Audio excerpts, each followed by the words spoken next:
All right, welcome back. President Trump's immigration policies are going to end up costing you big bucks. According to the Associated Press, the Pentagon told Congress it would cost $72 million for the nearly 6,000 active duty troops to provide support to Customs and Border Protection agents, support that nobody's clear why they need. Add that to the $138 million it'll cost for the 2,100 National Guard troops who've been on a separate mission at the border since April, and you've got a grand total of $210 million to keep troops on the southwest border. That money could pay for a year of college tuition, housing, and meals for about 10,000 veterans if they went to a state school. According to the New York Times, the family separation policy has cost $80 million, and that number will grow with more than 140 children who are still in custody. Joining me now is Caitlin Dickerson, national immigration reporter for the New York Times. She wrote the article on the cost of family separations. Caitlin, good to see you. Thank you for being with us. Thank you. The family separation policy is no longer in effect, but there are kids who have been separated. How long do we know how long these kids are going to stay in detention and how long we're going to continue paying for this? Yes, so about 2,600 kids were separated overall, and among them there's a small number who are still in detention, but a significant number, about 145 or so, and we're still paying to house them. So the report that I got a hold of came from Rosa DeLauro. She's a Democrat from Connecticut, member of the House of Representatives. She pressured HHS to explain to her how much money it had spent on housing and transporting these kids, because eventually they had to be reunified with their parents, right?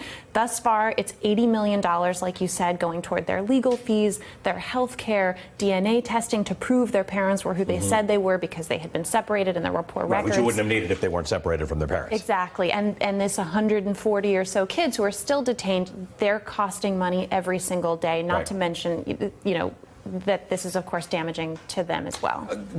I think taxpayers are never clear about where money comes from, because clearly there wasn't money earmarked in some budget somewhere to deal with this policy that popped up out of thin air. Right. Where does this money come from? So the money, the $80 million that we talked about, came out of the HHS budget, and I think that was one of the biggest issues that these members of Congress who demanded this data had, was that it was pulled away from other programs under HHS, things like HIV and AIDS research and other types of medication.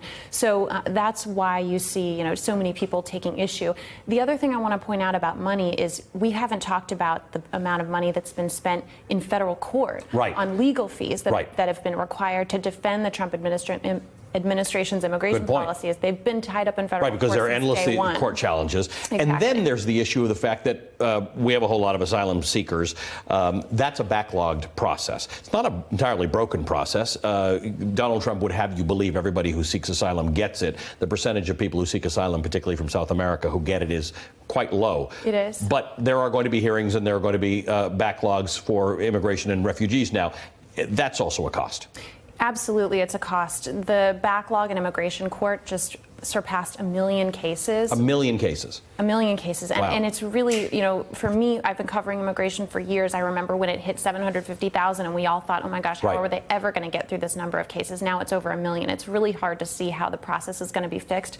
There aren't enough judges, and the process, you know, it's very disorganized. A new administration comes in and they want to change the order in which cases are heard. They want to change the venue in which cases are heard. And I've seen over and over again, all that does is reshuffle the same issue rather than actually fixing it. We haven't fixed it. Hey, MSNBC fans, thanks for checking out our YouTube channel. Subscribe by clicking on that button down there and click on any of the videos here to watch the latest interviews and highlights. You can get more MSNBC for free every day with our newsletters. Just visit msnbc.com/newsletters to sign up now.